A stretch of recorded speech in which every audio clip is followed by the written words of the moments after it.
Welcome back to Law and Crime Daily. Testimony in the Pike County Massacre stretches into its second week as George Wagner IV stands trial for his role in the 2016 shooting deaths of 8 members of the Rodin and Gilley families. Wagner, along with his brother Jake and their parents Billy and Angela, were all charged for their involvement in the shooting deaths of the Rodin and Gilley families in April of 2016. It's low on purpose so that you can hear the story. Involving a young child Jake shared with Hannah Rodin. The victims were found shot to death in their homes. Most were shot as they slept. Jake previously pled guilty to the murders and will spend the rest of his life in prison. He's agreed to testify against his brother and father. Angela has also pled guilty and is expected to testify at Georgia's trial. Wait. Let's bring this back here. Its second week.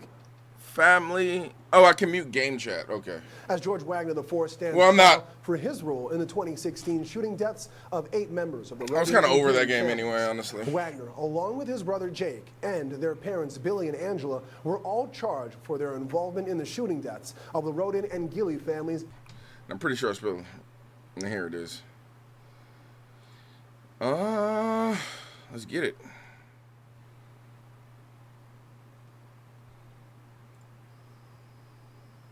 I'd like to say that I'm the mother of Christopher Sr.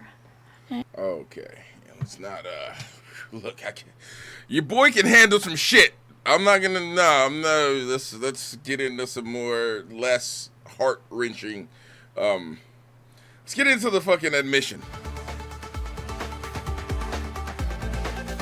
Welcome back, everybody. A major development in Ohio's largest ever murder investigation. One of the 4 people charged in the Pike County Massacre admits he and his family committed the crimes. And Jeanette Levy's back with the latest in this saga. And whatever, bro. I'll watch straight death before I watch the people who loved them react to that death, right? Like, that's just straight the fuck up. Like, I'll watch a motherfucker get split in half before I watch his wife or his fucking mother or his brother respond to that. I don't know. That to me is way more of a heart-wrenching kind of thing than that. I don't know. Jesse, for many years, Jake Wagner and members of his family have vehemently denied any involvement. Yes, Your Honor. I agree to what the state has provided, and I'm deeply and very sorry. On the 5th anniversary of the Rodin and Gilley murders, Jake Wagner stood in a Pike County courtroom and admitted he and his family killed the 8 family members, including the mother of his child, Hannah Mae Rodin. What plea do you wish to enter in count 7 to the charge of aggravated murder? Jesus fucking Christ, man. I am guilty, Your Honor. Wagner appeared to tear up when Hannah Mae's name was mentioned. Prosecutors say Wagner, his mother Angela, father Billy, and older brother George. Look at the father and look at the brother. Here's my thing, right? I feel like Jake, the youngest, is not into that criminal life, right? He's not into his fucking criminal. He's not into this criminal shit. Okay? He's the type of dude that is just like, yeah, my dad and my brother get into business, but you know, I got my girl and and then they run into this custody dispute, right? And then the father is like, well, we got to kill them all. We got to. And then the brother is like, hell yeah, you know, already cocking a shotgun. And Jake is too weak to say, no, maybe not. Or maybe he was distraught enough to go along with it. Anyway, bruh, Billy and George, like, they look like some motherfuckers. Okay? Like, if I had a neighbor, if Billy was my fucking neighbor, I would be armed and I would have fucking 24-hour surveillance and fucking walls everywhere. Just from what he looks like. He looks like he's not going to have fun. He looks like he's going to have issues with anybody in his general fucking vicinity. Okay? Like, holy fucking shit. Led us to discover some evidence that had yet to be recovered. Specifically, the weapons that were used in these offenses, along with vehicles that were used during these offenses, including one that was bought specifically to use the night of the homicides. Wagner and his family were indicted in November 2018 after a 2.5-year investigation that included pleas from Geneva Rodin, the matriarch of the family. I'd just like to say, from my mother's heart, Jesus. that I hurt so bad inside. This woman here, my fucking heart goes all the way out to her. Like, she lost her whole fucking family. At this age, dude. Like, when you're this old, like, it's time for you to die and your family to continue on. Now you have to die knowing that most of your fucking family is gone. Well, the jury heard testimony from several witnesses, most of them from the Roden family. However, many did not go on camera or choose to be recorded. However, we did hear accounts of what they saw and heard on that tragic day 6 years ago. On the first day of testimony in the Pike County Massacre trial, the jury heard from those closest to the Roden family. There's blood all over the house. Okay. My brother-in-law's in the bedroom and I beat the hell out of him. That's audio from a 911 call taken at the scene 6 years ago. In it, you can hear the voice of Bobby Jo Manley, the younger sister of Dana Roden, who came to the family trailer and discovered her brother-in-law, Chris Roden Sr., dead. Then later in the trial, James Manley, Dana Roden's brother, took the stand. Blood everywhere. You said blood everywhere? Yeah. Okay. And when you say blood everywhere, can you tell us where specifically? It's on the body, on the bed, on the walls. Manley says when he arrived at another of the family's trailers, he discovered one of the Roden children covered in blood, but unharmed. Well, I walk up to the yard and see Frankie's baby covered in blood. Manley says after that, he walked into the trailer and found both of the baby's parents dead. He then called his wife shortly after. What did you tell your wife? That Frankie and Hannah Hazel was dead. Authorities say the killing stemmed from a custody dispute over a child that Jake Wagner had with Hannah Roden. The prosecution alleged that the Wagners spent months planning the massacre in retaliation for Hannah refusing to hand over custody of the child. The defense, however, argued that George Wagner had no idea of his family's motives and took no part in their actions. 8 people murdered inside 4 Pike County homes. The case was so shocking it made national headlines. Tonight, the mystery of who's responsible grows even deeper with new details about the brutal nature of the murders. The coroner's preliminary report shows Christopher Roden Sr. was shot 9 times, including 5 times in the face, 3 in the torso, and once in the arm. He appears to be the only one of 8 with defensive wounds, indicating he may have been awake when the attack happened and was most likely the first one killed. Inside the same trailer, Gary Roden was shot 3 times in the head and face, including one shot that left a muzzle stamp on his temple, indicating a point-blank shot. Yep. Next door, a couple shot while in their bed with their week-old baby between them. Another child on the floor. Frankie Roden was shot 3 times in the head and face. His girlfriend, Hannah Gilley, was shot 5 times in the head and face. One of the shots was through her eye. Both baby and the young child left unharmed. Just down the road, 3 more killed. Dana Roden, Chris Sr.'s ex-wife, she was shot 5 times across the forehead and in the temple, then up through the chin. Chris Roden Jr., he was 16, shot 4 times, including 2 through the top of his head. And his sister, Hannah, was shot twice in the head. And in a trailer a few miles away, Kenneth Roden, he was shot once through the right eye. You know, all of it together, a disturbing look at violence out there. They fucking executed this family. Like, the fucking shots, there's no coming back from 5 shots in the fucking face. So this is the father, Billy Wagner. This is what this motherfucker, okay, I knew I was gonna take a dab, but this is what this motherfucker looks like dressed up for court. Motherfucker, you're going on trial for your life. You're not going to go fucking, I don't know, round up the boys and have a couple of beers. Like, what is this? This isn't fucking work. Or is this the nicest clothes you have?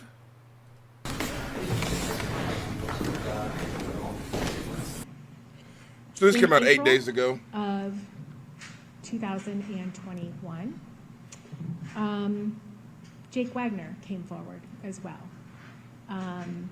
He will be here to testify for you, and he will tell you. Sat down with him, and he told us what had happened. And I will say that we were right about the majority of it. The majority of it being that he dated Hannah, he fell in love with her, he was very upset when they parted ways. He wanted her very much to come back to him. He, was certainly jealous. But also that the idea to kill these people did not initiate with him. He was definitely a willing participant. He will tell you that his dad was the first to broach the subject with him. And under the idea that Hannah Mae was dating people that they didn't approve of. Black people, and probably. I don't know. I'm just guessing. I'm talking shit. Letting Sophia date on people that were not good people.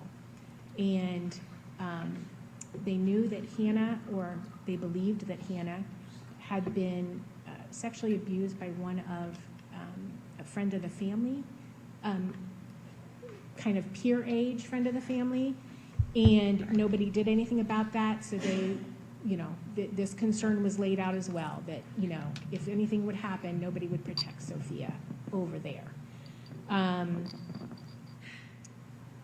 Although he did not believe anything had happened to Sophia at the time of the homicides, he indicated to us that why would you wait for something to happen? Because you can't undo that. So based on that, and encouraged by his father and encouraged by his mother. Okay, so they're going for like, Hannah was molested, they can't protect Sophia, which is the daughter, so because of that, we're gonna take Sophia. I like white people, I really do. I'm gonna talk shit about the ones that I don't, though. I am, 100%. Like these assholes. Not the prosecutor, but, the family of murderers.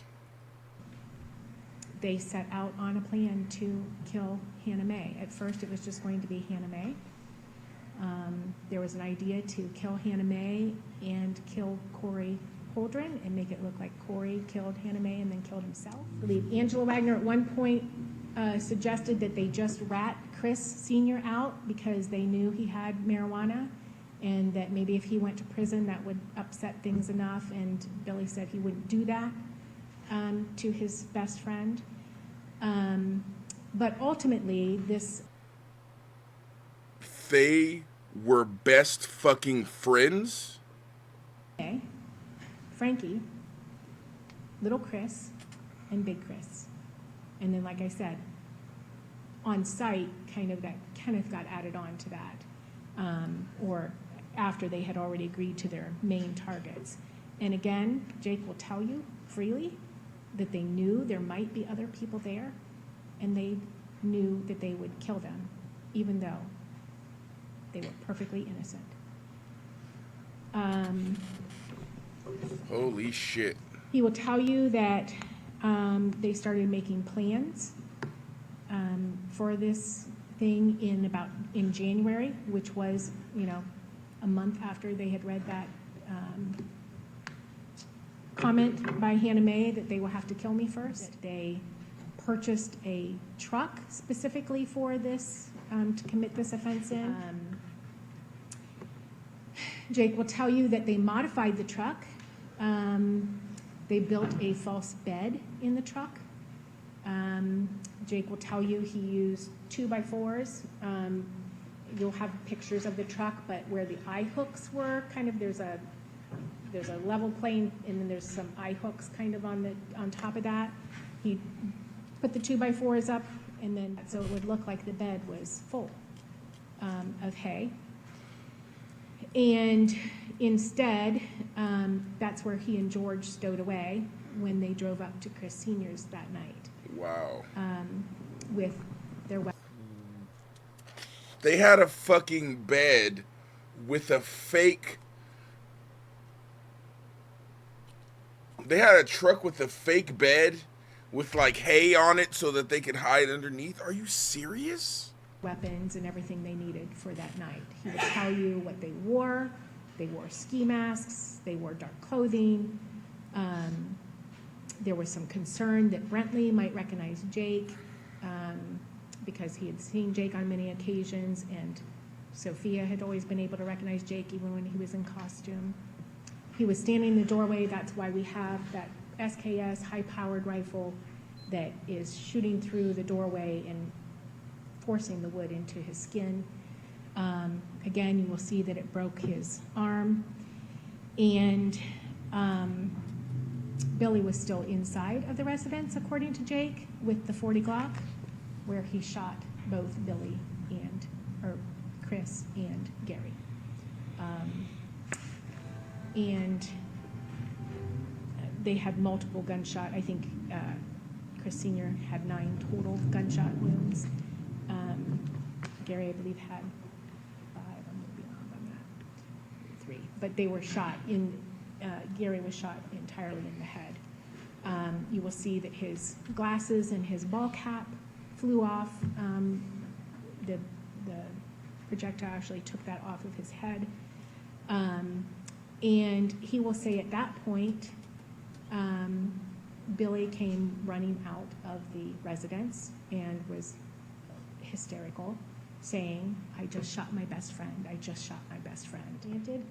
The interesting thing is that he indicated that he wore the size 10.5 that night and that George wore the size 11 that night.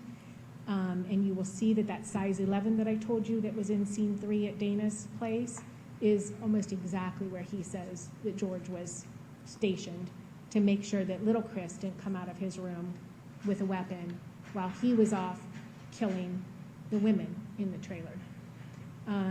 Wow. He will tell you that he went into a hallway, and again, we will show you this with crime scene photos, etc. But he basically positioned himself so that he could see both Hannah and Dana. He could tell that Dana was on her phone because it was... This is the fucking dumbest, and I mean, like, literally one of the fucking most idiotic reasons to murder someone is for custody.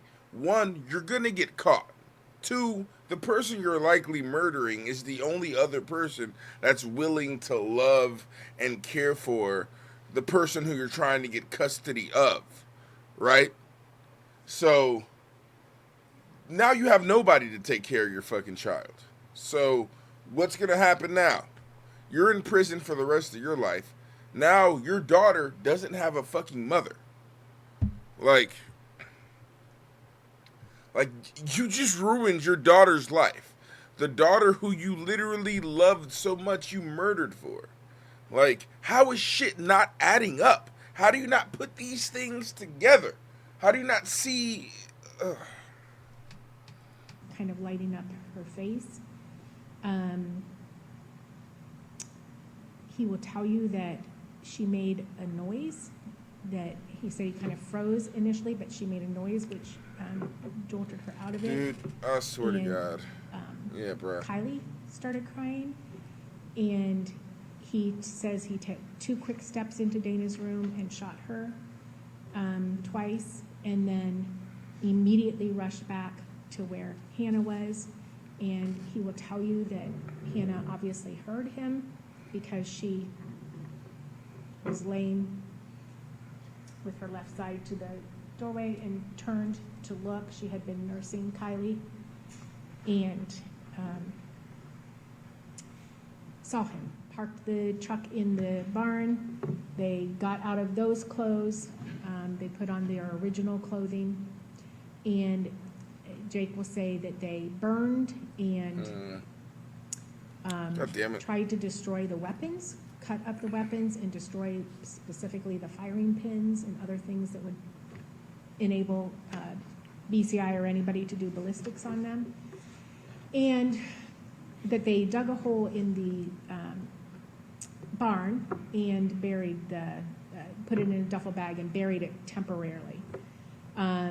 He will tell you that in the meantime, once they also disassembled the truck, the fake false bed in the truck, and that Billy then took the truck to his niece, Billy's niece, Katie Wagner. Katie Wagner is the daughter of Billy's brother, Bobby. Tells us what he did with the murder weapons. That was something that we were told before we even sat down and talked with him. Because as you might imagine, we were a little bit leery. but we were told that he would lead us to the murder weapons. So he did. He told us that after the homicides and after they had buried those items and burned a lot of the items as well, that anything that was left over, they had 5-gallon buckets of concrete, and they dropped the stuff in 4 different buckets of concrete. And then they made a goose box for their grandfather, Robert Wagner, the father, Bobby Wagner, not the brother. And they gave it to him for Father's Day that year and floated it on the pond, that big pond that you saw out there, and used the concrete buckets full of the murder weapons as anchors. You'll hear they fished out there all the time. So that obviously was something that they could see every day. And you were directed to the part of the pond where it was. It was that back right corner, and we had you even walk up on that embankment and drew your attention to the structure that was there. That was the goose box. It ultimately sank. But armed with this information, we were able to get a search warrant and go out there, and we did recover those concrete buckets and took them to the lab at BCI, where they were broken up, chiseled out, soaked in oil, and recovered multiple weapon parts belonging to an SKS, the 1911, the 40 Glock, even though they were in parts. Wow. The timing pin had not been damaged. So Matt White, who is our ballistics expert, will tell you that he was able to test fire those. They have the ability in the lab to hold the gun together so it doesn't explode apart. And he was able to make positive identifications with the ballistics on both the 22 and the 40 Glock. So we know without a doubt that those were the murder weapons that were used that Jake led us to. On the bottom of the pond at the Flying W. They were all there when they put that goose box in there. Jake, George, Billy, Angela. After that, we, being the skeptic of the pirate, right? We made an offer to the rest of the individuals that if anyone came forward, we purposely did not release Jake's statement. We did not provide that to anybody, nobody except the attorneys and our lead agent knew the contents of that proffer. And we said that if anyone else came forward and could tell us something that was consistent with what we had just heard, that would do 2 things for us. It would demonstrate that Jake was telling us the truth, right? And it would just be stronger corroborating evidence that another member of the Wagner family was giving us the same information without knowing exactly what Jake had said, right? And that person that came forward was Angela Wagner. Her deal was a little better, a lot better, actually. She agreed to a 30-year sentence. Obviously, she's older. She will be almost 80 when she gets out under that deal. It's still a really hard pill to swallow because she freely admits, quite honestly, you could tell that Jake tried to minimize his mom's involvement, kind of also tried to minimize George's involvement to some extent, but Angela did not. Angela did not minimize her own involvement. In fact, she will tell you that it was her idea to begin with, and that she nagged and nagged and nagged Billy to figure out a solution to the problem. The problem being that we're losing control of Sophia, right? She's over here and we don't know what's going on with her. Keep an eye on her when she's over there. When you go up to Chris's, keep an eye on her and make sure she's okay. I think Billy reported that Frankie was too affectionate, according to Angela. Of course, now again, contradicts what Jake said, which was that nothing had happened, and this was basically a preemptive killing. But she admits that she was very concerned about Sophia. They all were. And that they would do anything to protect Sophia, and that she told her husband that she was concerned, and that's where the ideas were born. She admits that she bought the phone jammer knowing that it was going to be used to jam the phones on that night so that they could not call for help. She admits that she bought the bug detector, which was to detect any bugging devices. They had a fucking phone jammer? That the investigation team might use after the fact. And she admits to buying the shoes for her sons, which of course she had already admitted to at the border. She admits to Googling and printing out those custody documents, to forging Hannah Mae's name to those documents, to also forging her mother's notary signature.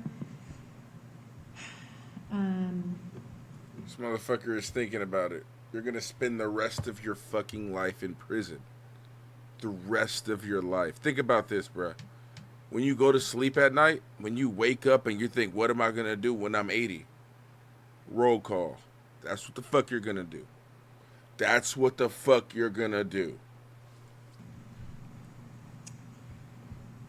She admits that on that night that she was told to work with the phones so that it would appear that both Jake and George were still at the residence and using their phones.